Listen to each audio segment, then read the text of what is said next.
শাড়ি পরেছিস কেন? মেঝেতে নিবদ্ধ চোখজোড়া তুলে লাজুক ফুল বলল। চাচি পরিয়ে দিয়েছে, আমি না করেছিলাম কিন্তু শোনেনি।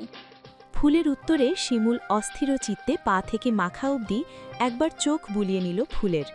ফুলের পরনে মেরুন রাঙা পাতলা জর্জেট শাড়ি। শাড়ি পাতলা হওয়ার দরুন ফুলের শুভ্র উদরটা দৃশ্যমান। চুলগুলো খোপা করা, ওষ্ঠে গাঢ় খয়েরি রঙা লিপস্টিক। শিমুল বিড়বিড় করল। আমার মা দেখে নিজের ছেলেকে ধ্বংস করার জন্য উঠে পড়ে লেগেছে। শাড়িটা খুলে ফেলে শিমুল ভাই। না না, সুন্দর লাগছে। কষ্ট হচ্ছে হাঁটতে। হুম। ফুলের সম্মতি পেতেই শিমুল এগিয়ে এসে ফুলকে পাঁজা কোলে তুলে নিল। অসাবধানতায় দু হাতে শিমুলের ঘাড় চেপে ধরল ফুল। ভীতি কণ্ঠে শুধালো। পড়ে যাবো শিমুল ভাই। ফুলের ভীত সন্ত্রস্ত মুখ দেখে অল্প বিস্তর হাসল শিমুল। কানের কাছে মুখ এগিয়ে দুষ্টুমি মাখানো সুরে বলল। ফেলে দেওয়ার জন্য জিলিম করে না ফ্লাওয়ার্স। পরক্ষণেই শব্দ করে হাসল সে। শিমুল হাসতেই ফুল তার মুখের দিকে তাকালো। শিমুলের হাসির তালে হাসছে ওর চোখ দুটো। বাম গালের মাঝ বরাবর একটা টোল পড়েছে। চাঁদের আলোয় শিমুলের সৌন্দর্য যেন দ্বিগুণ হয়ে ধরা দিল ফুলের চোখে। ফুল আরেকটু শক্ত করে আঁকড়ে ধরল শিমুলের বুকের টি শার্ট। ফুল সহ এগিয়ে গিয়ে দোলনায় এসে বসল শিমুল। ফুলকে পাশে না বসিয়ে কোলে নিয়েই সুমধুর সুরে গান ধরল সে। ঘুমাও তুমি ঘুমাও গো জান, ঘুমাও আমার কোলে। ভালোবাসার না ভাসাবো, ভালোবাসি বলে। তোমার চুলে হাত বোলাবো পূর্ণ চাঁদের তলে। গান শেষে কোলে থাকা ফুলের দিকে মোহগ্রস্থের ন্যায় তাকালো শিমুল। সিঁড়িঘরের বাতির লালচে আলো এসে ঠিকরে পড়ছে ফুলের মুখে মুখে। লাল আলোতে ফুলের ঠোঁট জোড়া শিমুলের কাছে চেরি ফলের অনুরূপ ঠেকল। শিমুলের ওমর নেশাক্ত চোখে বেশিক্ষণ চোখ মেলাতে পারল না ফুল। থুতনি নামিয়ে গলায় ঠেকাল সে। ফুলের এমন লাজুক ভাব দেখে গাঢ় হল শিমুলের শ্বাস। নিচের ঠোঁট কামড়ে বিস্তর হাসল শিমুল। মৃদু কণ্ঠে বলল। ভয় পাচ্ছিস? না। তবে কথা আটকে যাচ্ছে যে। পানি খাবো। আচ্ছা চল নিচে যাই। নামিয়ে দিন আমায়। নামানোর জন্য তো কোলে তুলিনি। ফুলের কথায় বিশেষ পাত্তা দিল না শিমুল। এই সময়ে মা চাচি কেউই দোতলায় আসবে না, আর আসলেও বা কি, তারা তো প্রেম করছে না যে ভয় পাবে। ফুল তার বিয়ে করা বউ। নিজের ঘরে এসে ফুলকে বিছানায় শুইয়ে দিল শিমুল। পরক্ষণে আধ শোয়া হয়ে ফুলের ওপর শুয়ে পড়ল সে। শক্তপোক্ত হাতে চেপে ধরল ফুলের কোমল হাত জোড়া। শিমুলের হাতের পিষ্ঠে ভেঙে গেল ফুলের হাতের কয়েকখানা লাল রেশমি চুড়ি। শিমুল হাতে একবার চোখ বুলিয়ে চোখ ফিরিয়ে ফুলের চোখে চোখ রাখল। ফিচেল কণ্ঠে বলল। কাবিনটা না হয়ে জব হলে স্যালারি জমিয়ে শোধ করে দেব। মেয়ে ফুলবো, এমনিতেও আমি তোমাকে ছাড়ছি টাড়ছি না।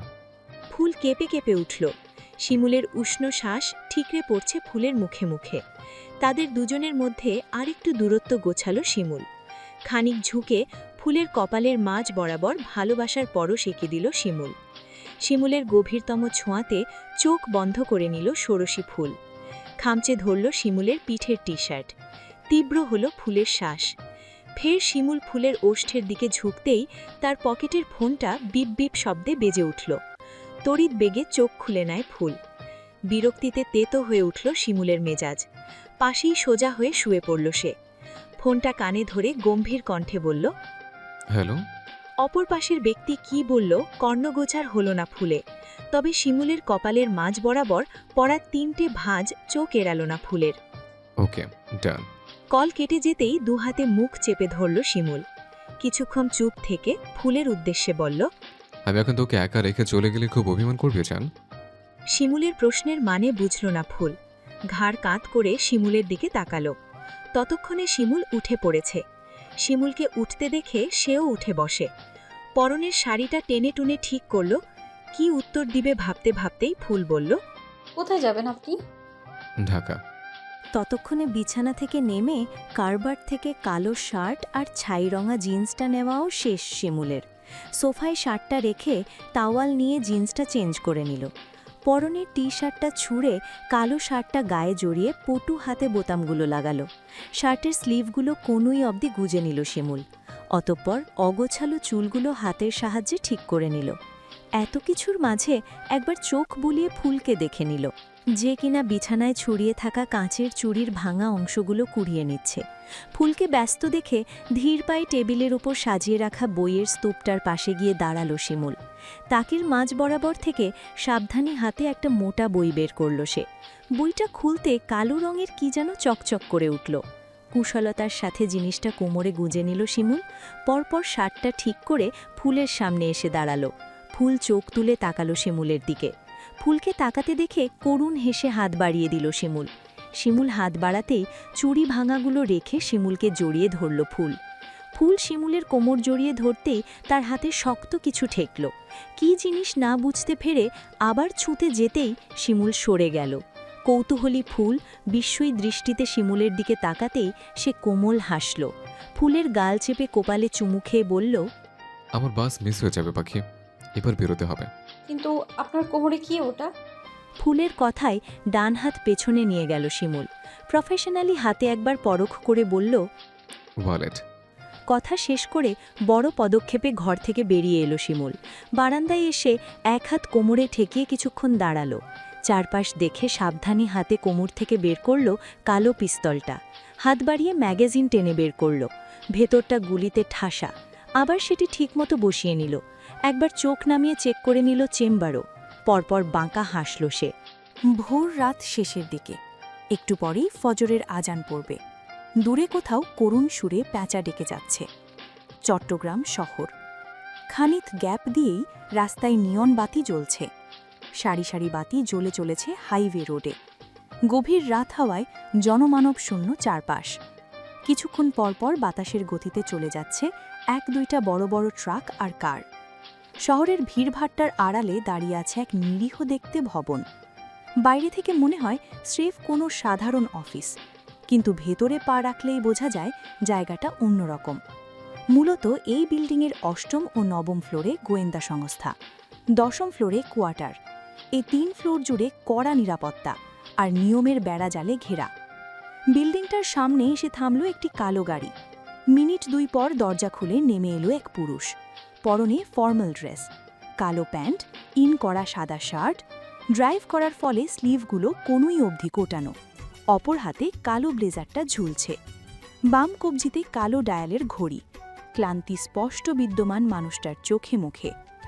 একবার চারপাশে নীরব দৃষ্টিতে যাচাই করল। সবকিছু স্বাভাবিক দেখে বড় বড় পদক্ষেপে বিল্ডিংয়ের ভেতরে প্রবেশ করল সে। গেটে দাঁড়িয়ে থাকা গার্ডগুলো তাকে দেখতেই দাঁড়িয়ে সালাম জানালো।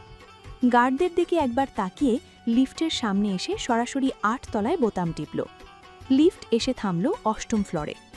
প্রবেশদ্বারে দাঁড়িয়ে আছে 2 জন গার্ড, কালো শার্ট প্যান্ট পরিহিত। হাতে বন্দুক ধরে দাঁড়িয়ে আছে তারা। আগন্তুককে কোনো প্রকার বাধা ছাড়াই ঢুকতে দেওয়া হলো ভিতরে। হিডেন ফ্রন্ট চট্টগ্রাম শহরের বিখ্যাত গোয়েন্দা সংস্থা। সাহসিকতার সাথে ইতিমধ্যে অনেকগুলো কেস তারা সলভ করেছে, একই সাথে ভালো নামও কামিয়েছে।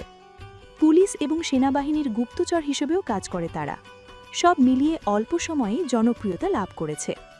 সাদা কাঁচের আবৃত একটা কক্ষের দরজার বাইরে দাঁড়ালো লোকটা।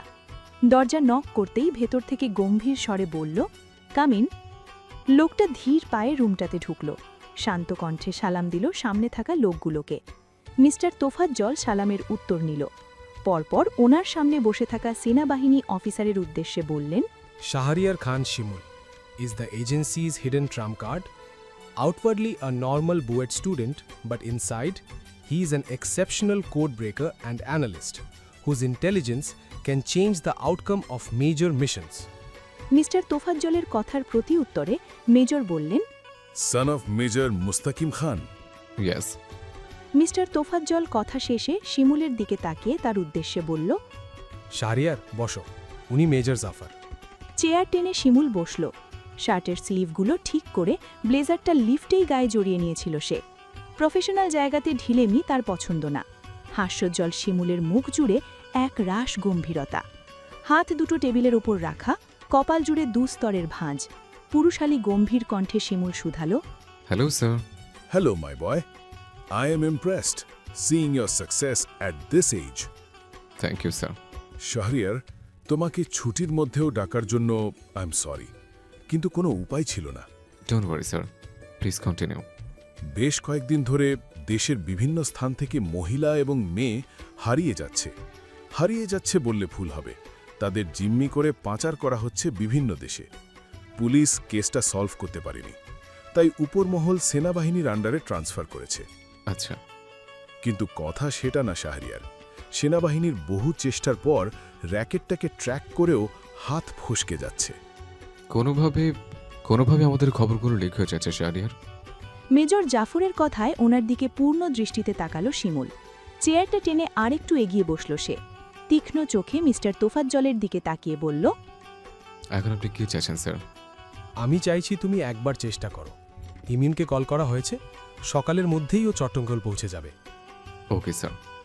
আপাতত তুমি তোমার রুমে গিয়ে বিশ্রাম নাও, কাল বিকেলেই মিশনের উদ্দেশ্যে বেরোবে। দাঁড়িয়ে পড়ল শিমুল। তোফাজ্জল আর মেজর জাফরের সাথে হাত বাড়িয়ে হ্যান্ডশেক করল। ফের যেভাবে এসেছিল সেভাবেই বেরিয়ে গেল সে। শিমুল বেরোতেই মেজর জাফর মিস্টার তোফাজ্জলের দিকে তাকিয়ে বললেন, এমন শান্ত আগুন কিভাবে খুঁজে পেলেন চিট? মেজর মুস্তাকিম আর মুরতাহার থেকেও বেশি শান্ত আর পটু শাহরিয়ার? সেই গল্প না হয় আরেকদিনই বলবো মেজর। একে অপরের দিকে তাকিয়ে হাসল তারা। পরপর মেজর জাফর উঠে পড়লেন। এই চক্রটা তাদের ঘুম হারাম করে দিয়েছে। মিস্টার তোফাজ্জলের কথায় আর শাহরিয়ারের ফাইল গেটে কিছুটা শান্তি পাচ্ছেন জাফর। ছেলেটার মধ্যে কিছু তো আছেই, না হলে এই বয়সে পরপর কয়েকটা জটিল কেসের সমাধান করতে পারত না। আর অপরাধীরা ওকে সন্দেহ করে না, সাধারণ স্টুডেন্ট হওয়ার দরুন। এবার যদি কোনো সুরাহা হয় ক্রেস্টার, উপরমহল থেকে বারবার চাপ আসছে তাদের। গ্রিল খোলা বারান্দায় দাঁড়িয়ে আছে শিমুল। এখান থেকে চট্টগ্রাম শহরটা ভালোভাবেই দেখা যাচ্ছে। 10 তলার উপর থেকে শহর দেখাই প্রথম না শিমুলের। মাস দুয়েক আগে এসেছিল চট্টগ্রাম। তখন ফুলের সঙ্গে তার বিয়ে হয়ে গিয়েছিল। সম্পর্কটা সবে জোড়া নিতে শুরু করেছিল। টুকটাক কলে কথা বলা। এখনো সূর্য ওঠেনি। হালকা লালচে আভায় ছেয়ে আছে আকাশ। ঠান্ডা বাতাস বইছে চারদিকে। শিমুলের গায়ে ঠান্ডা হাওয়া লাগতেই শীত শীত লাগলো তার। সদ্য শাওয়ার নিয়ে এসেছে সে। চুল থেকে এখনো টুকটাক পানি ঝরছে। সাদা টাওয়ালটা গলায় ঝুলানো শিমুলের। তারাশূন্য আকাশটার দিকে তাকাতেই ফুলের কথা মনে পড়ল তার। তখন তাড়াহুড়ো করে বেরিয়ে এসেছিল। মেয়েটাকে ঠিক করে জড়িয়ে ধরাও হয়নি। আর্জেন্ট কাজ না থাকলে শিমুল আসতো না, কিন্তু কি আর করার। রুমে চলে আসলো শিমুল। কাবার থেকে সাদা টি শার্টটা আর জায়নামাজ বের করলো। এখানে তার প্রয়োজনীয় বই থেকে শুরু করে পোশাক সবকিছুই আছে। মাঝে মধ্যে এসে থাকা হয় বলে টি শার্ট গলিয়ে জায়নামাজটা মেঝেতে বিছিয়ে ফজরের নামাজে দাঁড়ালো শিমুল। দুপুরের রোদ পড়ে গিয়েছে। ঘণ্টা আধ বাদেই সন্ধ্যা হয়ে আসবে। হালকা কুশায়া পড়েছে চারদিকে। রেস্টুরেন্টে সামনাসামনি বসে আছে শাওন মারিয়া। মারিয়ার পরনে বাসন্তী রঙের একটা 3 পিস, মাথায় হিজাব বাঁধা, মুখে সামান্য সাজ। শাওনের পরনে অফিসের ফর্মাল ড্রেস আপ। পাশেই অফিসের ব্যাগটা রাখা। অফিস থেকে বেরিয়েই রেস্টুরেন্টে এসেছিল সে। মারিয়া ফুলের সাথে দেখা করার নাম করেই এত সুন্দর করে সেজে বেরিয়েছে। না হলে মায়ের খুন্তির বাড়ি পিঠে পড়তো তার। লজ্জায় চোখ তুলে তাকাতে পারছে না মারু। এদিক ওদিক তাকিয়ে শাওনের দিকে আর চোখে বার কয়েক তাকালো সে। শাওন অপলক চোখে মারিয়াকে দেখছে। শাওন পাশ থেকে কাগজের একটা প্যাকেট টেবিলের উপর রাখলো। প্যাকেটটা ছিঁড়ে রজনীগন্ধা আর গোলাপের দুটো গাজরা বের করলো। সেগুলো রেখে গলা পরিষ্কার করে মারিয়াকে বলল, তোমার হাতটা একটু বাড়াও তো কমলিনী। মারিয়া বিনা বাক্যে হাত বাড়িয়ে দিল। শাওন বলিষ্ঠ 2 হাত বাড়িয়ে ফুলের হাত ধরল। শাওন গাজরা দুটো পরিয়ে দিল মারিয়ার হাতে। আই লাভ ইউ রক্ত Kamalini, love you so much, will you marry me? শাওনের কথায় স্তব্ধ হয়ে যায় মারিয়া। অনুভূতি শূন্য চোখে সে তাকিয়ে রইল শাওনের দিকে। শাওন বুঝতে পারল তার হাতের মুঠোয় থাকা মারিয়ার হাত দুটো কাঁপছে। শুধু কাঁপছে বললে ভুল হবে, খুব জোরেই কাঁপছে। শাওন শক্ত করে চেপে ধরল মারিয়ার 2 হাত। ঘোলা হয়ে আসে মারিয়ার সামনে সবকিছু। ধীরে ধীরে সে ঢলে পড়ল টেবিলে। শাওন কিছু বোঝার আগেই মারিয়া অজ্ঞান হয়ে গেল। শাওন কপালে হাত চেপে দাঁড়িয়ে পড়ল। কোন কুক্ষণে এমন বাচ্চা মেয়েকে পছন্দ করেছে সে আল্লাহ ভালো জানে। চারপাশে মানুষজন কম আছে বলে এখনো তার আস্ত আছে, না হলে কপালে আজ দুঃখ ছিল। গণপিটুনি দিয়ে এতক্ষণে শ্বশুরবাড়ি পাঠিয়ে দিত। শাওন গলা উঁচিয়ে ওয়েটারকে ডাকলো।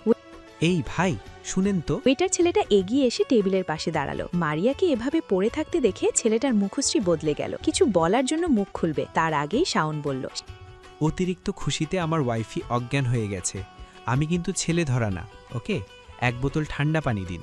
শাওনের কথায় ভ্যাবাচাকা খেলো ছেলেটা। ঢোক গিলে জিজ্ঞেস করলো, আর কিছু স্যার? বাকিটা পরে অর্ডার দিচ্ছি, আপাতত পানি দিয়ে উদ্ধার করুন। ছেলেটা চলে যেতেই শাওন নিজের চুল টেনে ধরল। পরপর চুল ছেড়ে পকেট থেকে ফোনটা বের করল। সোফায় বসে পটাপট মারিয়ার কয়েকটা ছবি তুলে নিল। কি সুন্দর লাগছে তার রক্তকোমলিনীকে। একদম পরীর মতো সুন্দর দেখাচ্ছে। বাসন্তী রংটাতে দারুণ মানিয়েছে মেয়েটাকে। বিয়েতে বাসন্তী রঙের বেনারসিই দিবে কোমলকে।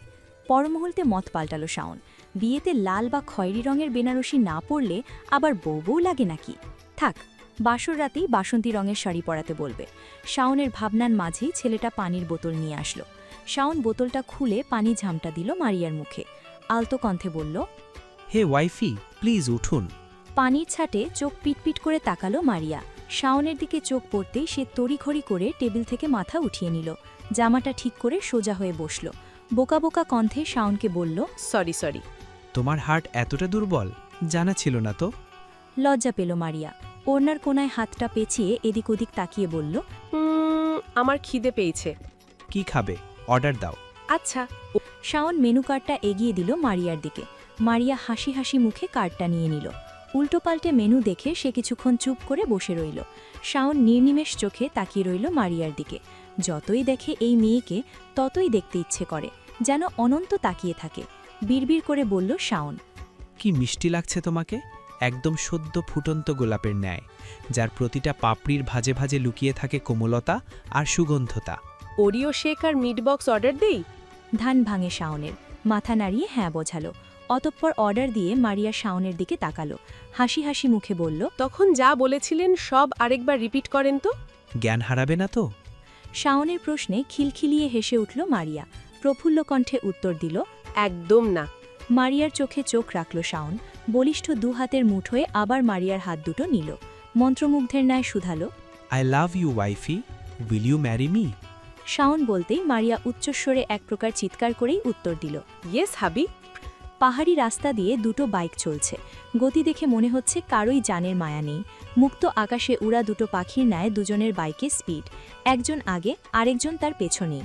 বেশি দূরত্ব নেই দুজনের মাঝে। দুজনের পরনেই কালো রাইডিং স্যুট। পিচ ঢালা রাস্তা শেষ হতেই বাইক দুটো থামল। বাইক থেকে নেমেই হেলমেটটা খুলল শিমুল আর ইমন। হেলমেটগুলো রেখে মুখে কালো মাস্ক পরে নিল দুজনে। প্যান্টটা একটু তুলে পিস্তলগুলো হাতে নিয়ে নিল তারা। শিমুল আর ইমনের দুজনের পিস্তলেরই লাইসেন্স আছে। যে কোনো বিপদে তারা শত্রুপক্ষকে শ্যুট করতে পারবে। পাহাড়ি ঢল বেয়ে খানিক এগোতেই একটা ছোট দোকান চোখে পড়ল। শিমুল এগিয়ে গেল দোকানির কাছে। জহুরি চোখে চারপাশে একবার পরখ করল ইমন। শিমুল আসতেই দোকানিটা দুটো পান ধরিয়ে দিল শিমুলকে। পরপর লোকটা সংকেতে বলল, শিখর ওপরে একত্র সমাবেশ, শিখর বহু। শিমুল পকেট থেকে একটা খাম বের করল। লোকটার দিকে বাড়িয়ে দিয়ে যন্ত্রের ন্যায় শুধালো। ওকে, এক্সিট। পান দুটো পকেটে পুরে নিল শিমুল। বড় বড় পায়ে আবার ফিরে বাইক স্টার্ট দিল দুজনে। শা শা করে চোখের পলকে বাইক দুটো চলে গেল। শিমুলরা যেতেই দোকানিটা দোকান গুছিয়ে নিল। আপাতত তার কাজ শেষ। আবার ডাক পড়লে তলফি তলফা গুছিয়ে আসবে। রাত 8:30। গালের নিচে দু হাত দিয়ে পড়ার টেবিলে ঘুমিয়ে আছে ফুল। খুলে রাখা বইয়ের পাতাগুলো সমানে উড়ে চলেছে ফ্যানের বাতাসে। সেসব দিকে খেয়াল নেই তার। বিকেলে না ঘুমানোর দরুন এই সন্ধে রাতে পড়ার টেবিলে ঘুমিয়ে আছে সে। গলার ওড়নাটার অর্ধেক অংশ ফুলের কোলে, বাকিটা মেঝেতে গড়াগড়ি করছে। হঠাৎ নীরবতা ভেঙে বিচ্ছিরি শব্দে বেজে উঠল ফুলের ফোনটা। ফোনের শব্দে তড়িঘড়ি করে সোজা হয়ে বসল সে। হাত বাড়িয়ে বইয়ের তাক থেকে ফোনটা নিল ফুল। শিমুল ফোন দিয়েছে। Video call. মেঝেতে পড়ে থাকা ওড়নাটা এক হাতে টেনে মাথায় দিল। ফোনটা রিসিভ করে সামনে ধরতেই ওপাশ থেকে শিমুলের চেহারা ভেসে উঠল। পুরুষটা সবে শাওয়ার নিয়েছে। কাঁধের মধ্যে এখনও টাওয়ালটা ঝুলছে। চোখ নামিয়ে ফুল সালাম দিল। ল্যাপটপের স্ক্রিনে তাকিয়ে শিমুল জবাব দিল, ওয়ালাইকুম আসসালাম, কেমন আছিস? আলহামদুলিল্লাহ। আপনি? এতক্ষণ ভালো ছিলাম না, এখন আলহামদুলিল্লাহ। আমি পৃথিবীর সবচেয়ে সুখী মানুষ। শিমুলের কথায় খিলখিলিয়ে হাসল ফুল। হাসতে হাসতে চোখ দিয়ে দুফোঁটা পানি গড়িয়ে পড়ল তার। এই এক বদভ্যাস ফুলের। একটু বেশি হাসলেই চোখ দিয়ে জল গড়ায়। ফুলের এমন কোমল হাসি দেখে পুরুষালী গলায় গান ধরল শিমুল।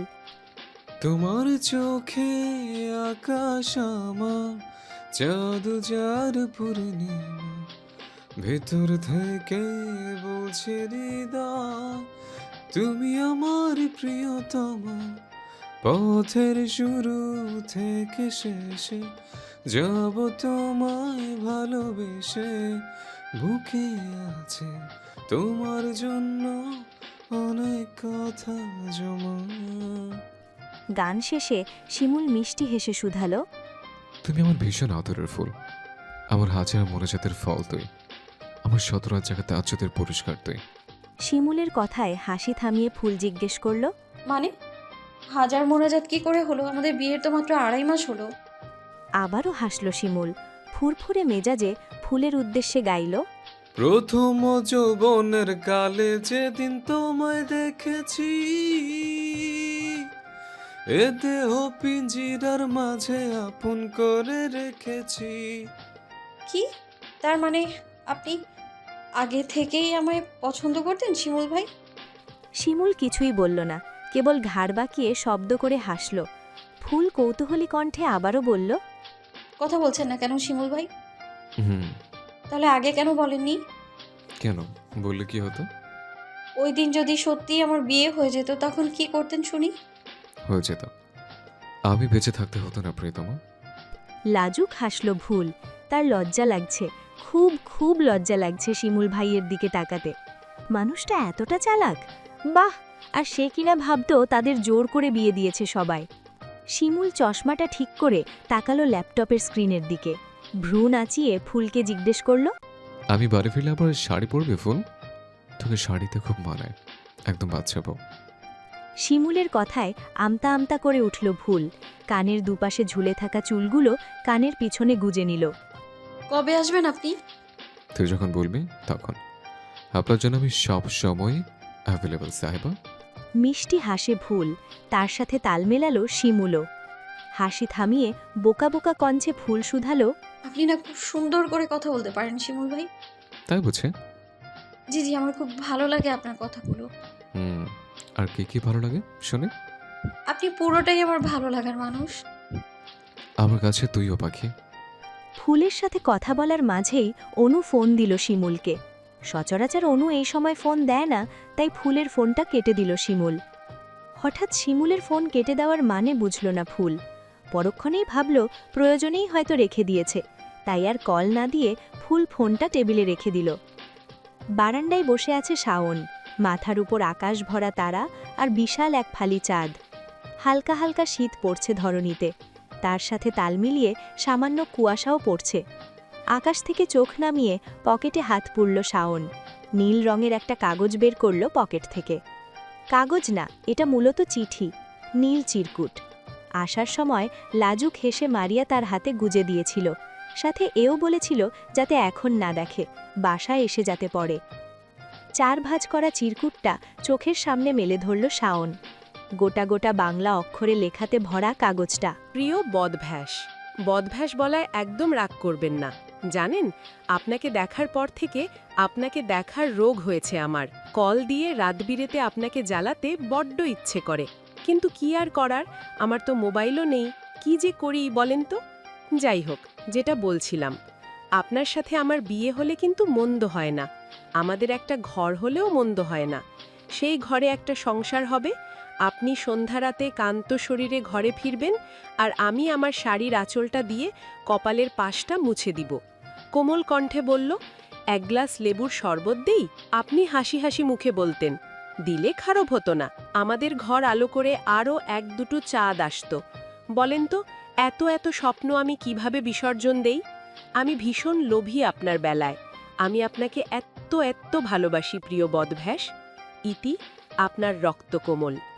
পড়া শেষে শব্দ করে হেসে উঠল শাওন। কোলে চিরকুটটা রেখে 2 হাতে মুখ চেপে ধরল সে। পরপর মুখ থেকে হাত সরিয়ে চোখ বন্ধ করে নিল সে। চোখ বন্ধ করতেই শুভ্র হিজাব পরা এক বালিকার মুখাবয়ব ভেসে উঠল দৃশ্যপটে, যার তীক্ষ্ণ ভ্রুদয়ের নিচে ঘন কালো পাপড়িতে ঢাকা ডাগর ডাগর 2 অক্ষি। সদ্য প্রস্ফুটন গোলাপের পাপড়ির অনুরূপ একজোড়া পাতলা অধর, আঁকাবাঁকা ছোট ছোট গজদন্ত, থুতনির মাঝ বরাবর একটা কালো তিল। সব মিলিয়ে আদুরে একটা বালিকা, কেশবতী, লাজুকলতা। চোখ মেলল শাওন। হাসার দরুন লাল হয়ে উঠেছে শাওনের শুভ্র মুখ। কপালের রগগুলো ফুলে ফেপে নীল হয়ে আছে। এলোমেলো চুলগুলো 2 হাতে সামলে সে উঠে পড়ল দোলনা থেকে। সময় দুপুর 3টে। দুপুরের রোদ কিছুটা কমে এসেছে। মাঝ আকাশ থেকে কিঞ্চিত পশ্চিম দিকে ঢলে পড়েছে সূর্য। চট্টগ্রাম শহরের বুকে দাঁড়িয়ে আছে এক বিশাল বিল্ডিং। 10 কি 12 তলা হবে বিল্ডিংটা। শীর্ষ ফ্লোর জুড়ে গার্ডদের ছড়াছড়ি, সর্বোচ্চ কড়া সিকিউরিটি দ্বারা ঘেরা ফ্লোরটি। চারপাশে বুলেট প্রুফ কাঁচের দেওয়াল দ্বারা আবৃত। উপর থেকে নিচের ব্যস্ত শহরটা খেলনার মতোই দেখায়। অ্যাপার্টমেন্টটাতে ঢুকতেই বিশাল এক ড্রয়িং রুম, তার পাশেই বড় বড় আরও 3টে রুম, 2টো মাস্টার বেডরুম, অপরটা কনফারেন্স রুম। ড্রয়িং রুম জুড়ে পিনপতন নীরবতা। 10-12 জন কালো পোশাকধারী গার্ড দাঁড়িয়ে আছে চুপচাপ। তাদের সামনেই দাঁড়িয়ে ইলহান সবাইকে মিনমিনে কণ্ঠে কিছু একটা জিজ্ঞেস করছে। কি নিয়ে যেন ভয়ে ততস্থ সকল গার্ড। হঠাৎ করে বসের বাংলাদেশে ফেরাটা স্বাভাবিক লাগছে না তাদের কারো কাছেই। তাদের কথোপকথনের মাঝেই কাঁচের বাহিরে চট্টগ্রাম শহরে চোখ রাখা গম্ভীর কণ্ঠের অধিকারী এক পুরুষ প্রশ্ন ছুড়ল গার্ডদের উদ্দেশ্যে। ছেলেটার নাম কি? গার্ডদের মধ্যে একজন কাপা কাপা কণ্ঠে উত্তর দিল, শাহরিয়ার খান শিমুল। গার্ডটা উত্তর দিতেই ফের পুরুষটা শুধালো, শাহরিয়ার? জি বস। শাহরিয়ারের দুর্বল জায়গা বের করো, যেখানে আঘাত করতে ভালোই লাগবে। মাস 3 হয়েছে ছেলেটা বিয়ে করেছে স্যার। অপর গার্ডটার কথা শুনে তাদের দিকে তাকালো লম্বা চওড়া প্রশস্ত দেহের অধিকারী জারিফ। জারিফ শেখ চট্টগ্রাম শহরের ব্যবসায়ীদের মধ্যে সবার আগে উঠে আসে যার নাম। সবুজ চোখের অধিকারী এই পুরুষের বয়স 29-এর কোঠা পেরিয়ে 30-এ পা দিয়েছে, কিন্তু 30 বছরের বিন্দুমাত্র চাপ তার শরীর কিংবা মুখাবয়বে নেই। নিয়মিত শরীরচর্চায় আর ডায়েট কন্ট্রোল খাদ্যাভ্যাসের কারণে তার বয়স 28-এর বেশি মনে হয় না। জারিফের পরনে বারবেরি ব্র্যান্ডের ট্রাউজার আর জারার কালো টি-শার্ট। টি-শার্টের বুক ছেড়ে বেরিয়ে আসতে চাইছে তার মাসলড চেস্ট। সর্বাঙ্গে এত এত আভিজাত্যের ছোঁয়া। এত আভিজাত্যের মাঝে কর্দমাক্ত শুধু তার মনটা, যেখানে নেই ছিটে ফোটা দয়া, মায়া কিংবা আবেগ। ব্যবসায়ের আড়ালে নারী পাচার এবং স্মাগলিংয়ে দুটোতেই তার নাম জড়িয়ে আছে। শুধু জড়িয়ে আছে বললে ভুল হবে, বেশ ভালোভাবেই জড়িয়ে আছে। বিভিন্ন দেশের বড় বড় পাচার চক্রের সাথে হাত আছে জারিফের। বছরের বেশিরভাগ সময়ই জারিফ দেশের বাহিরে থাকে। এই সময় দেশে ফেরার একমাত্র কারণ শিমুল। শিমুল তার খাগড়াছড়ি আর বান্দবানের ডেরার খবর সেনাবাহিনীর কাছে পৌঁছে দিয়েছে। সেনাবাহিনী গতকাল মধ্যরাতে তার ডেরায় হামলা করে 15 জন মহিলাসহ বেশ কিছু অস্ত্র উদ্ধার করেছে, যেগুলো কিনা ইরানের এক মাফিয়ার চালান ছিল। ডিলটা জারিফের জন্য খুবই গুরুত্বপূর্ণ ছিল, কিন্তু সব শেষ করে দিয়েছে তার হাঁটুর বয়সী একটা ছেলে। আজ পর্যন্ত কেউ ধরতে পারেনি তাকে। সেখানে এই 24 বছরের ছেলেটার এত বড় সাহস। দুপা এগিয়ে এসে বাঁকা হাসল জারিফ। হাত থেকে দূরবীনটা রেখে কাট কাট কণ্ঠে বলল, কি নাম মেয়েটির? বাড়ি কোথায়? শাহরিয়ারের কাজিন হয়, নাম মেহেরিন খান ফুল। ফুল মানে ফ্লাওয়ার্স। নাইস নেম, ভালো লেগেছে নামটা। মেয়েটাও দেখতে ফুলের মতোই সুন্দর বস। কথাটা বলেই থেমে যায় গার্ডটা। কথাটা মুখ ফসকেই বেরিয়ে গেছে। চকচক করে উঠল জারিফের দুচোখ। মেয়েটা ফুলের মতোই সুন্দর? কতটা সুন্দর? একবার টেস্ট করতে পারলে মন্দ হতো না। তুলে নিয়ে এসো ফুলটাকে। আমার সতেজ ফুল দারুণ লাগে। সতেজ ফুলের সুবাস দারুণ হয়। জি বস। হ্যাঁ, আমার কাছে নাক গলানোর ফল। একটু তো বুঝতেই হবে শাহরিয়ারকে, না হলে ওর শিক্ষা হবে না। ওকে বস। কথা শেষে গার্ডগুলো একসাথে ঘর ছাড়ল। বসের হুকুম পালন করতে প্রস্তুতি নিতে ছুটেছে সবাই। জারিফ একবার যেহেতু বলেছে, তার মানে এই কাজ না হলে গার্ডগুলোকে আর আস্ত রাখবে না সে। সবাই ভালো করেই জানে তা। গার্ডরা বেরিয়ে যেতেই জারিফ ময়নুলকে চলে যেতে ইশারা করল। সবাই বেরোতেই দরজা আপনা আপনি লক হয়ে গেল। গা থেকে কালো টি-শার্টটা খুলে ফেলল জারিফ। পরপর সোফায় গা এলিয়ে চোখ বন্ধ করল সে। কাল রাতে খবর পেয়েই প্রাইভেট জেটে দেশে ফিরেছিল জারিফ। তারপর সকাল থেকে সব খবরাখবর জোগাড় করছিল, যার দরুন শান্তিমতে দমটাও নিতে পারেনি সে। হেমন্তের মাঝামাঝি এই সময়টাতে ভোর রাত থেকে সকালের দিকে অল্প বিস্তর শীত পড়ে। তার পাশাপাশি ভোরের দিকে ঘাসের ডগায় বিন্দু বিন্দু শিশির জমে। সব মিলিয়ে জানান দেয় শীত আসছে। বিছানার মাঝে আলুথালু অবস্থায় কমফোর্টার মুড়িয়ে ঘুমিয়ে আছে ফুল। সবে সকাল 7টা বেজে 10 মিনিট। 10টা থেকে স্কুল শুরু হওয়ার কারণে 8টা বাজে ঘুম থেকে ওঠে সে। আজও তার ব্যতিক্রম নয়। ফুলের মিলিয়ে রাখা দরজা কোমল হাতে ঢেলে ভেতরে ঢুকল ছোট একটা মাথা। ছোট ছোট পায়ে এগিয়ে এসে বিছানায় উঠে পড়ল মুশফিক। ছোট ছোট হাতে বিছানায় উঠে পড়ল মুশফিক। ফুলের মুখ জুড়ে বিছিয়ে থাকা সিল্কি চুলগুলো সরিয়ে নেওয়ার চেষ্টা চালালো 2 হাতে। ছোট ছোট হাতে চুলগুলো সরাতে গেলে মুশফিকের আঙুলে প্যাচ লেগে টান লাগল ফুলের চুলে। ঘুমের ঘোরে চুলে টান লাগতেই চুলে হাত চেপে কপাল কুঁচকে নিল সে। তা দেখে হাতের মুঠোয় থাকা চুলগুলো ছেড়ে দিল মুশফিক। 2 হাতে মুখ চেপে দুষ্টু হাসল বাচ্চাটা। কি আদুরে সেই হাসি! হাসি থামিয়ে পরমুহূর্তে টেনে ধরল ফুলের 2 চোখের পাতা। বিরক্তিতে মুশফিকের হাতগুলো সরিয়ে উল্টো ঘুরে শুলো ফুল। তা দেখে ফুলের হাত ধরে ঝাঁকিয়ে ডাকল মুশফিক। মনি খাবো, দুধু খাবো। মুশফিকের চিৎকারেও কাজ হলো না। ঘুমে মগ্ন ফুল কিছুই শুনতে পেল না বাচ্চাটার কথা। বিরক্ত হলো মুশফিক, ফের টেনে ধরল ফুলের লম্বা চুলগুলো। রাগে কান্না করে দিল সে। কান্না মাখা আদুরে কণ্ঠে বলল, এই মনি উতো না, এবার তোমাতে কামুল দেবে মুতফিক। আবার চুলে টান পড়তেই সচল হয়ে ওঠে ফুলের ঘুমন্ত মস্তিষ্ক। ঘুম ঘুম চোখে মুশফিকের হাত চেপে পাশ ফিরে তাকালো। আধো জাগরণ চোখে মুশফিককে দেখে লাফ দিয়ে উঠে বসল সে। ফুলকে উঠতে দেখে সরে গেল মুশফিক। মুশফিক সরার আগেই ফুল তাকে টেনে কোলে তুলে নিল। মুখটাকে দু হাতের আজলায় পুড়ে টপ টপ কয়েকটা চুমু এঁকে বুকে জড়িয়ে ধরল বাচ্চাটাকে। পরপর ঘুম ঘুম কণ্ঠে জিজ্ঞেস করল, তুই সত্যি এসেছিস আব্বু? দেখতে পালছো না তুমি? মুশফিকের প্রশ্নে ওর পেটে নাক দিয়ে সুরসুরি দিল ফুল। সরল হেসে ফের কিছু মনে পড়া ভঙ্গিমায় জিজ্ঞেস করল, তোর মামুও এসেছে পান্ডা? এতেছে। সত্যি? ফুলের প্রফুল্লে চিৎকারে দু হাতে কান চেপে ধরল মুশফিক। আধো আধো কণ্ঠে শুধালো সে, হেলে বাবা, আমি মিথ্যা বলি না। তুই বস, মনি যাবো আর আসবো পান্ডা। মুশফিককে বিছানায় বসিয়ে হন্যে হয়ে ছুটল ফুল।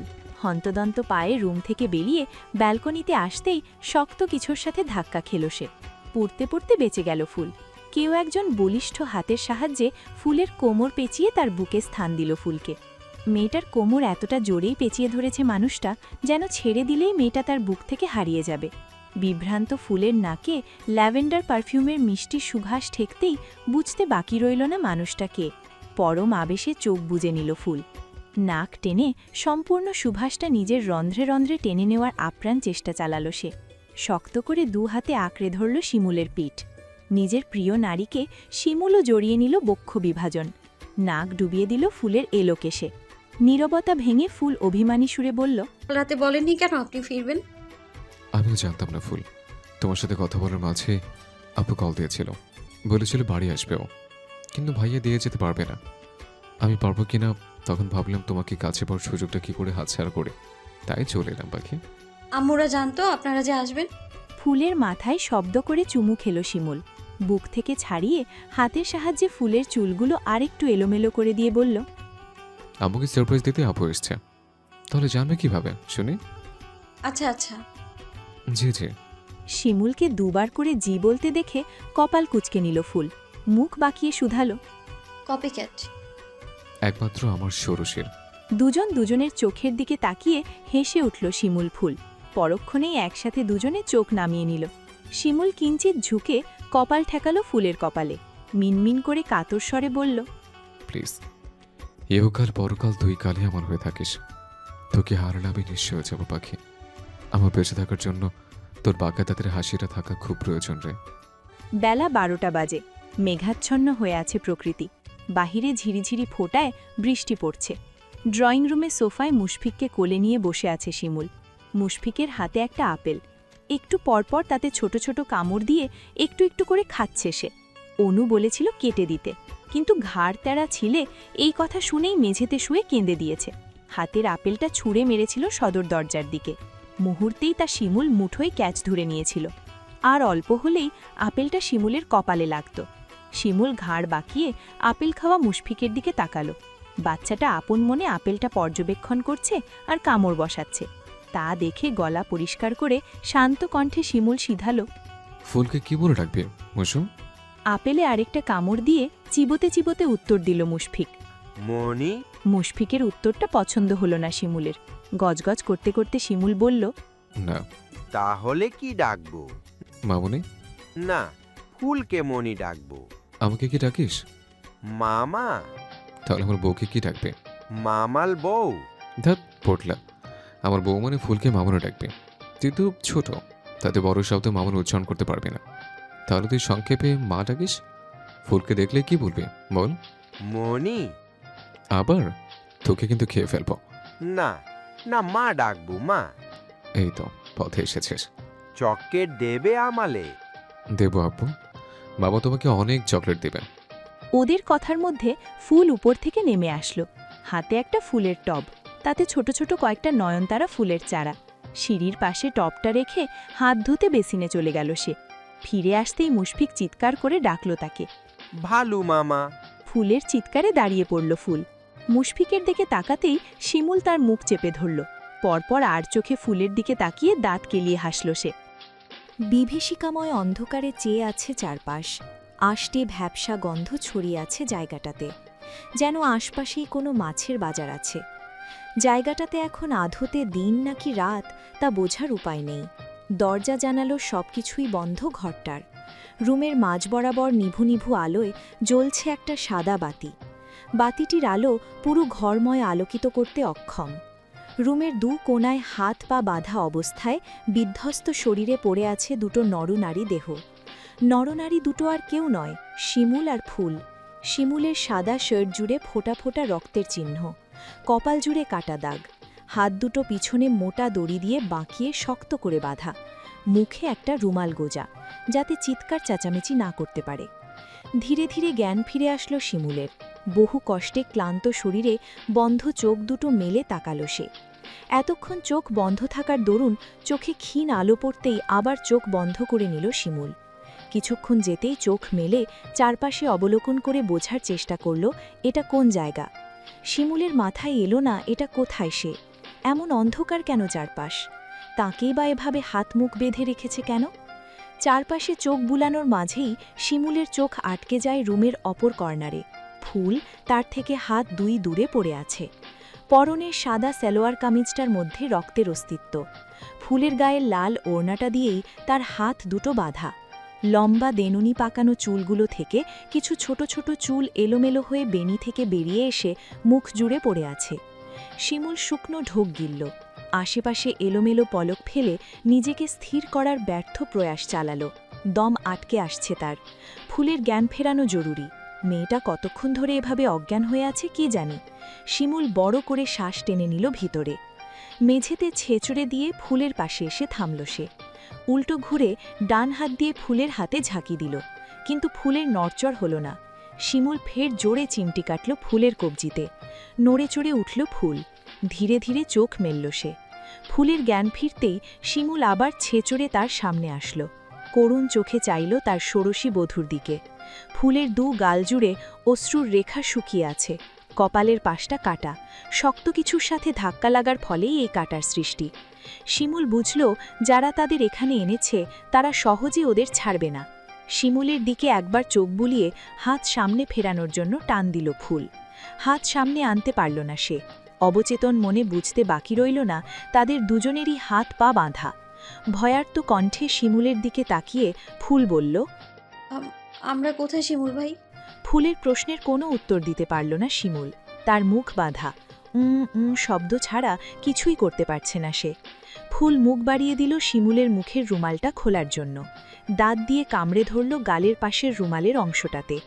মিনিট দুয়েকের প্রচেষ্টায় সফল হল ফুল। শিমুলের মুখ থেকে রুমালটা সরাতেই দম টানল সে। শক্ত কণ্ঠে ফুলকে বলল, ভয় পাস না পাখি, তো শিমুল ভাই আছে। কিন্তু আমাদেরকে এখানে এনেছে কে? জানি না। তাদের কথোপকথনের মাঝেই ঘরটার সামনে এসে কেউ দাঁড়ালো। কারো পায়ের শব্দে চুপ হয়ে গেল শিমুল ফুল। কান খাড়া করে শুনল বুট জুতার শব্দ। অন্ধকার মারিয়ে ঘরটায় প্রবেশ করল একটা অবয়ব। শিমুল আর ফুলকে একবার পরখ করে। পকেট থেকে মাঝারি ধাঁচের একটা ছুরি বের করল লোকটা। ফুলের উদরের মাঝ বরাবর লক্ষ্যভেদ করে ছুরিটা ছুঁড়ে মারল। চোখ বন্ধ করে চিৎকার করে উঠল শিমুল। অসহায় ফুল সরে যাওয়ার সময়টুকুও পেল না। তার আগেই ছুরিটা এসে গেঁথে গেল তার উদরে। ধারালো ছুরিটা মুহূর্তেই ক্ষত করে দিল ছোট্ট ফুলের শরীর। ঝাঁকুনি দিয়ে করুণ কণ্ঠে আর্তনাদ করে উঠল সে। শিমুলের ছটফটানো আর ফুলের আর্তনাদ দেখে অট্টহাসিতে ফেটে পড়ল লোকটা। ফাঁকা ভরটাতে হাসিটা ঝমঝমিয়ে উঠল। দু আঙুল কপালে ঠেকিয়ে ইশারা করল শিমুলের দিকে। অতঃপর উল্টো ঘুরে বড় বড় পায়ে স্থান ত্যাগ করল সে। লম্বা মতন মানুষটা বেরিয়ে যেতেই কালো মুখোশধারী আরও একজন এলো ভরে। ফুলকে যন্ত্রণায় তরপাতে দেখে শিমুল শরীরের সর্বোচ্চ শক্তি প্রয়োগ করল হাত পায়ের বাঁধনগুলো খোলার জন্য, কিন্তু ব্যর্থ হল সে। না, এই আমার ফুলবো, আমার জান বাচ্চা। লোকটা এগিয়ে এলো, শিমুলের হাতের পায়ের বাঁধনগুলো খুলে দিল। ততক্ষণে ফুলের উদো ছুঁয়ে সাদা কামিজটা ভেসে রক্তের স্রোত বয়ে গেল নোংরা মেঝেতে। জোরে জোরে শ্বাস নিতে শুরু করেছে মেয়েটা। দাঁত খিচে চোখ বড় বড় করে তাকালো শিমুলের দিকে। চোখের ইশারায় বোঝালো কত কি। বাঁধন খুলতেই সোজা হয়ে বসে পড়ল শিমুল। ফুলকে বুকে টেনে ওর শরীরের বাঁধনগুলো খোলা শুরু করল। কাপা কাপা হাতে বাঁধন খুলে ফুলের ওড়নাটা ওর পেটে বেঁধে দিল, যাতে রক্তক্ষরণ থেমে যায়। ফুল বুঝে আসা চোখে বলল, আমায় ক্ষমা করবেন শিমুল ভাই। ফুলের অমন কথায় দম বন্ধ হয়ে আসলো শিমুলের। তার চারপাশটা যেন অন্ধকারে চেয়ে যাচ্ছে। শিমুলের মনে হলো কেউ তার রঙিন পৃথিবীটা অন্ধকারের চাদরে ঢেকে দিচ্ছে। তার জীবনের সমস্ত রং নিয়ে কেউ পালিয়ে যাচ্ছে। চাপা স্বরে শিমুল শুধালো, আমাকে রেখে চলে যাবে? নিয়তি শিমুল ভাই। চিৎকার করে উঠল শিমুল। ফুলকে শক্ত করে চেপে ধরে আগুন চোখে বলল, তুই খুব নিষ্ঠুর, ছোট চাচির মতো হয়েছিস। আমাকে একটু ভালোবাসিস নে। তোকে হারানোর শোক আমি কেমন করে সইব? সময়ের সাথে মানুষ সব শিখে যায়। চোখ বুজে নিল ফুল। শিমুল দেখল ফুলের শরীর আস্তে আস্তে নিস্তেজ হয়ে আসছে। পেটটাও আর আগের মতো ওঠানামা করছে না। দাঁতগুলো শক্ত হয়ে একে অপরের সাথে লেগে গেছে। উন্মাদের ন্যায় নিজের চুল খামচে ধরল শিমুল। ফুলকে মেঝেতে শুইয়ে 2 হাত একসাথ করে বুকে চাপ প্রয়োগ করল। হাতগুলো মুঠোয় নিয়ে 2 হাতের তালুতে ধর্ষণ করল। কিছুতেই তার ফুলবউ চোখ খুলছে না। অদ্ভুত ভঙ্গিমায় ঘুমিয়ে আছে মেয়েটা। কই আগে তো কোনোদিন এমন ঘুমোয়নি ফুল। তবে আজ এমন করছে কেন মেয়েটা? তার সাথে মজা করছে নাকি? হ্যাঁ, মজাই হবে। শিমুলের বিশ্বাস এক্ষুনি তার ফুল উঠে যাবে। কিন্তু বিধিবাম, ফুল উঠল না। গগন কাঁপিয়ে চিৎকার দিল শিমুল। ফুলকে শক্ত করে বুকে জড়িয়ে বলল, ও আল্লাহ, আমার এত তো তাহাজ্জুদের মনোযোগ বৃথা গেল। আমার ফুল বউ বুঝে আমার হলো না। বুক থেকে ফুলের মুখটা তুলে চুমুতে ভরিয়ে দিল শিমুল। চুলগুলো সরিয়ে আরও কটা চুমু ফুলের কপালে এঁকে বুকে জড়িয়ে ধরল। ধর্মরিয়ে বিছানায় উঠে বসল শিমুল। ঘামে চুপচুপে হয়ে আছে তার পুরো শরীর। বেডসাইড টেবিল থেকে চশমাটা হাতড়ে চোখে পড়ে নিল। হাত বাড়িয়ে পানির গ্লাসটা নিয়ে 2 ঢক পানি পান করল। চারপাশে তাকিয়ে দেখল নিজের ঘরেই এতক্ষণ ঘুমিয়েছিল সে। তার মানে সে স্বপ্ন দেখছিল, বিচ্ছিরি স্বপ্ন। এখনও সমান তালে বুক ধুপধুপ করছে শিমুলের। কোনো স্বপ্নও এতটা রিয়ালিস্টিক হয় জানা ছিল না তার। মনে হচ্ছিল সব সত্যিই ঘটছে। তার ফুল, বাকিটা কল্পনাতেও আনতে পারছে না শিমুল।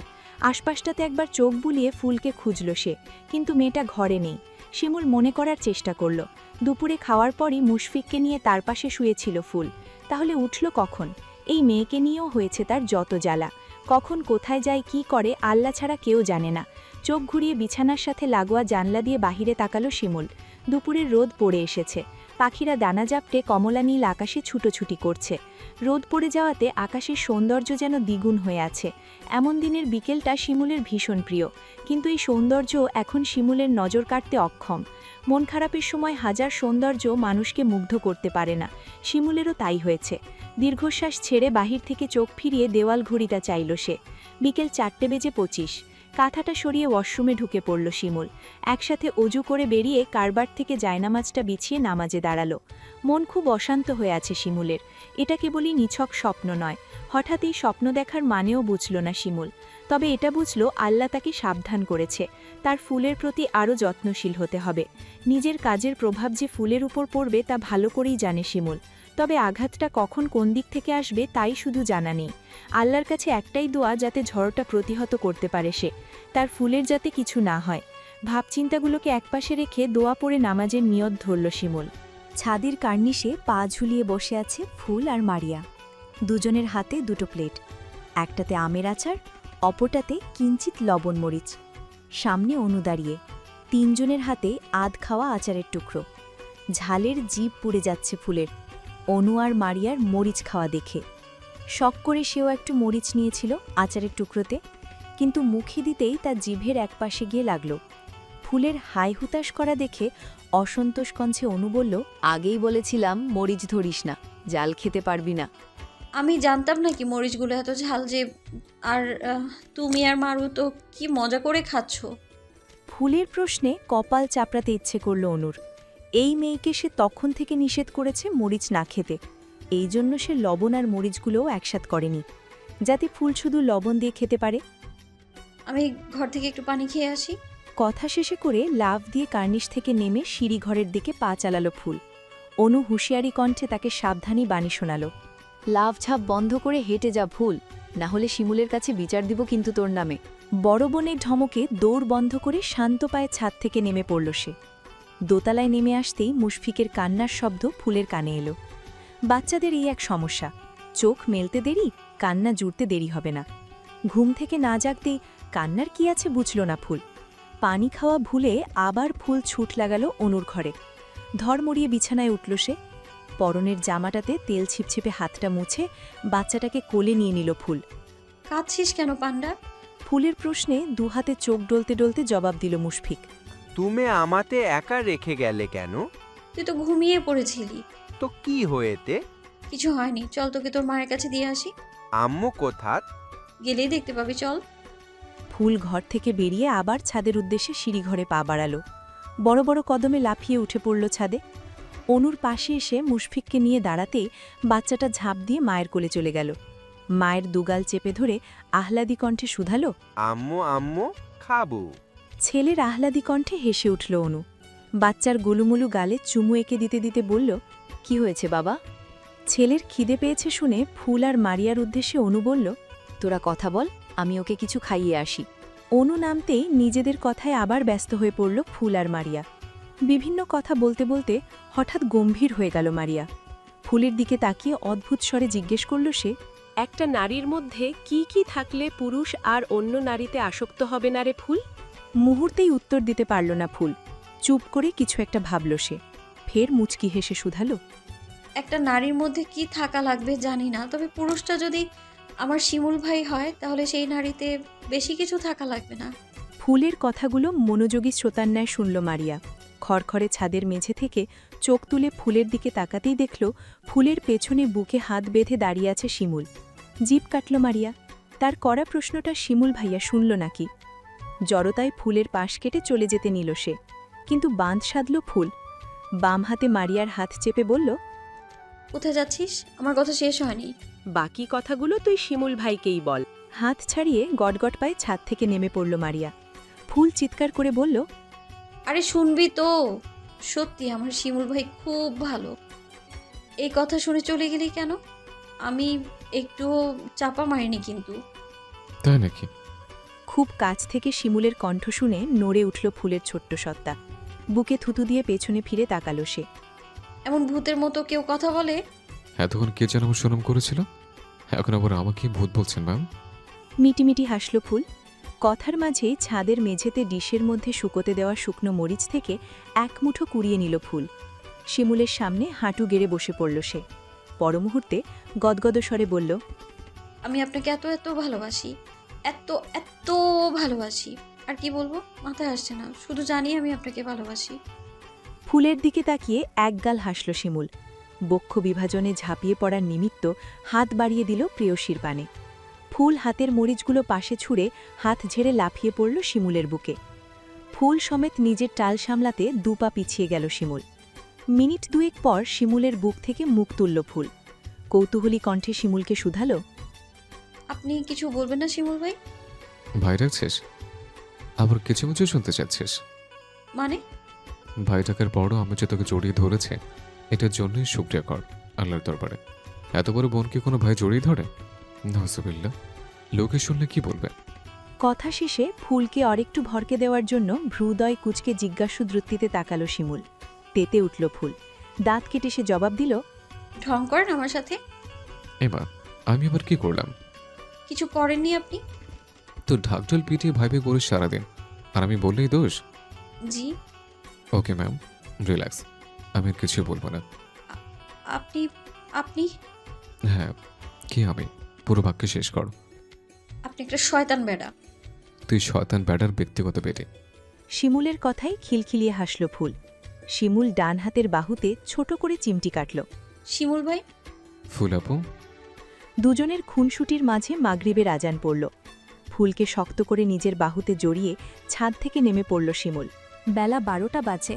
উদম শরীরে ট্রাউজার পরিহিত শিমুল মপ হাতে ধীরে ধীরে মেঝের পানি মুছছে। তার পাশেই খালি বালতি হাতে কাচুমাচু মুখে দাঁড়িয়ে আছে ফুল। একটু আগে ফুল পানি ভরা বালতি সমেত মেঝেতে পিছলে পড়ে গিয়েছিল। বিকট শব্দে ঘুম থেকে জেগে উঠেছিল শিমুল।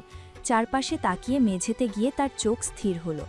আধভেজা দেহে কোমরে হাত চেপে মেঝেতে বসে আছে ফুল, চারপাশে পানি ছড়িয়ে আছে। ঘুম থেকে জেগেই ফুলের এমন বোকামি দেখে পুরো শরীরের সমস্ত রাগ এসে চড়ে বসল শিমুলের মাথায়। কিছুক্ষণ চুপ করে বসে থেকে অজ্ঞাত দাঁত কিরমিরিয়ে উঠে এলো শিমুল। পানিটা আস্তে আস্তে কার্বার্ড আর বিছানার নিচে ছড়িয়ে যাচ্ছে দেখে ফুলকে টেনে তুলে দৌড়ে গিয়ে নিচতলা থেকে ফ্লোর মপ নিয়ে এসেছিল সে। ঘুম ঘুম চোখে হাতের কাজ করার ফাঁকে ফুলের উদ্দেশ্যে প্রশ্ন ছুড়ল শিমুল। পানি নিয়ে কোত্থেকে আসছিলে? শাওন ভাইয়ের ঘর থেকে। আমার ঘরে কি পানির অভাব পড়েছিল যে ভাইয়ের রুম থেকে পানি আনতে গেছিস? আপনার ওয়াশরুমের ট্যাপ থেকে গরম পানি আসছিল, তাই শাওন ভাইয়ের ওয়াশরুম থেকে এনেছিলাম। ভালো কথা, পানি আনছিলে, কিন্তু পড়লে কিভাবে? উষ্টা খেয়ে। কাপড়ের পাশে না পড়ে বিছানায় গিয়ে বালতির পানিটুকু আমার মাথায় ঢেলে দিতে পারতে, সাথে বালতিটা দিয়ে আমার মাথায় একটা বাড়িও মারতে। আমার একেবারে শাওন নেওয়া হয়ে যেত। সাথে বাচ্চা বিয়ে করেছি কেন তার আক্কেলও হয়ে যেত। শিমুলের কাট কাট কণ্ঠের কথা শুনে শুকনো ঠোঁট জোড়া জিভ দিয়ে ভিজালো ফুল। বুকে কিঞ্চিত সাহস সঞ্চার করে শিমুলকে প্রশ্ন করল সে। আপনি কি রাগ করেছেন শিমুল? ফুল গুছিয়ে পুরো বাক্যটা শেষ করবার আগেই হুঙ্কার দিয়ে উঠল শিমুল। তীক্ষ্ণ চোখ জোড়া মেঝে থেকে ঘুরিয়ে ফুলের দিকে তাকালো। বাকিটা উচ্চারণ করলে আরেকটু উষ্টা মারবো তোকে। শিমুলের বকা খেয়ে ধীর পায়ে চলে যেতে নিল ফুল, কিন্তু শিমুল আবার তাকে পিছু ডাকল। পালাচ্ছিস কোথায়? আমার ঘরে যাচ্ছি। হাত পা কোলে নিয়ে না পেলে আমাকে একটু সাহায্য করলেও তো পারিস। ওখানে না দাঁড়িয়ে থেকে এই পানিগুলো ফেলে দিয়ে আয়। শিমুলের মোছা প্রায় শেষ। ফ্লোর মপটা নিয়ে আবার নিচে রেখে আসলো সে।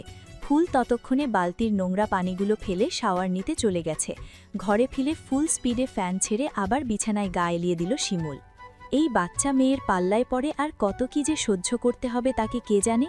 আগে যদি শিমুল জানত ফুলকে এখন বিয়ে করলে এত প্যারা খেতে হবে, তাহলে বিয়ের নামও নিত না শিমুল।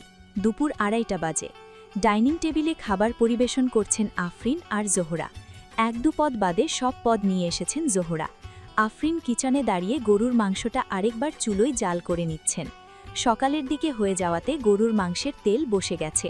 মাংসটা গরম হতেই চুলো থেকে নামিয়ে বাটিতে ঢেলে ডাইনিং টেবিলে নিয়ে এলেন আফরিন। জায়ের হাতে হাতে কাজ সারতে সারতে জোহরাকে বললেন, খালাম্মার অবস্থা এখন কেমন জোহরা? হাতের গ্লাসটা রেখে দিলেন জোহরা।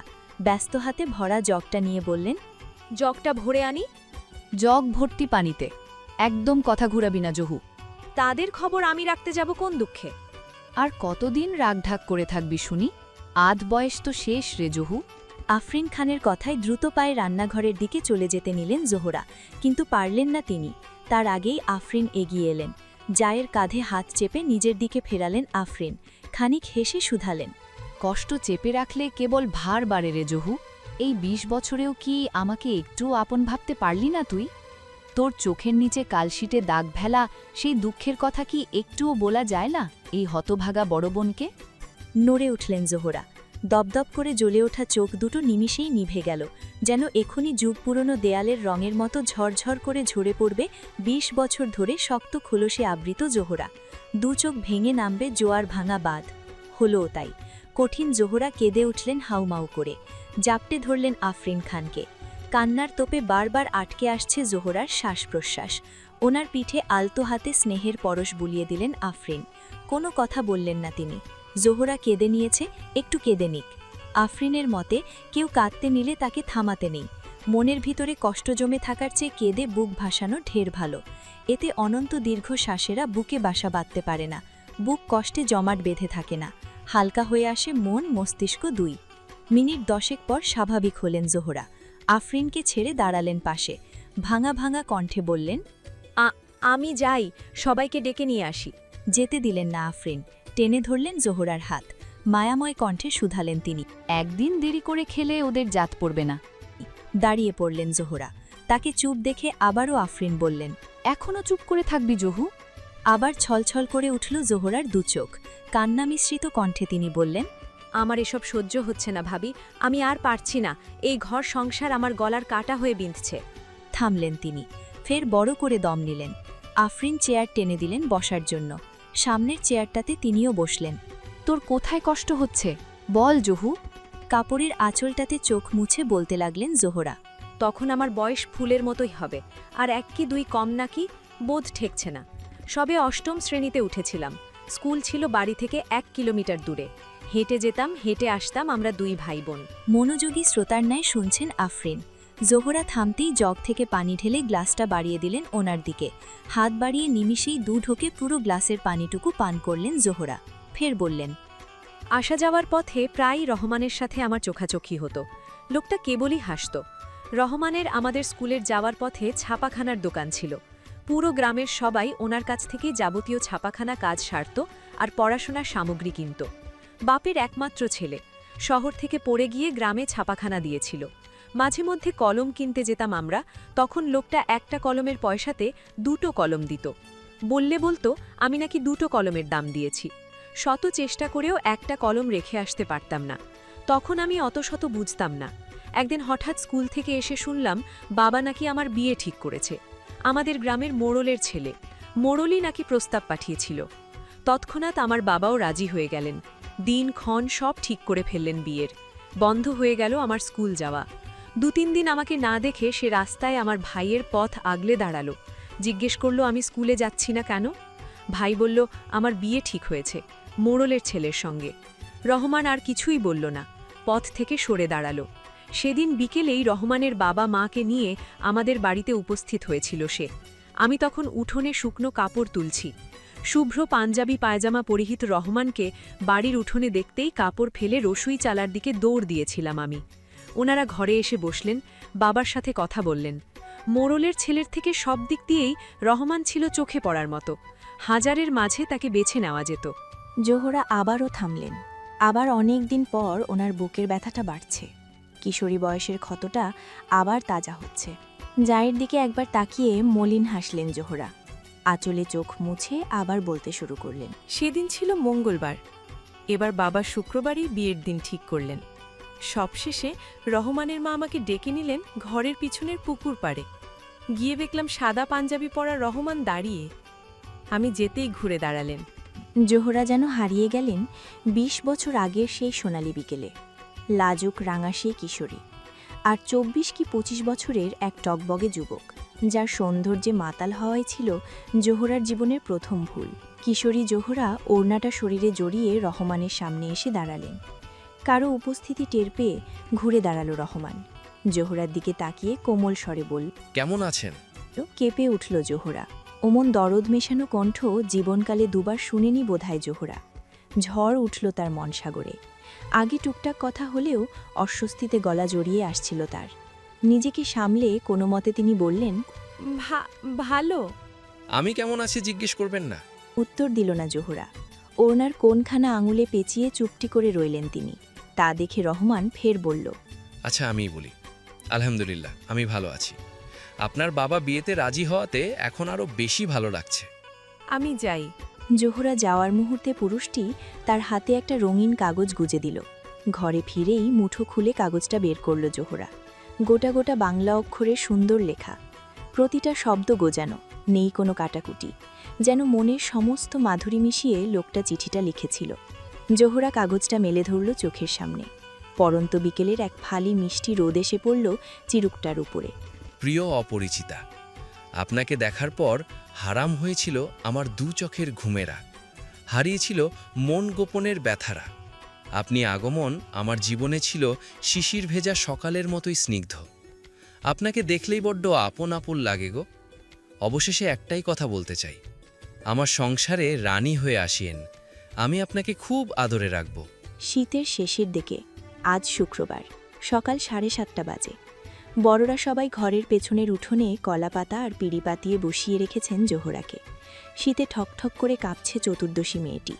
গায়ে কাঁচা হলুদ রঙা শাড়ি আর পাতলা শাল, হাত ভর্তি গাছের বাটা মেহেদি লেপটানো। মেহেদির ঠান্ডাতে হাত অবশ হয়ে আসছে বালিকাটির।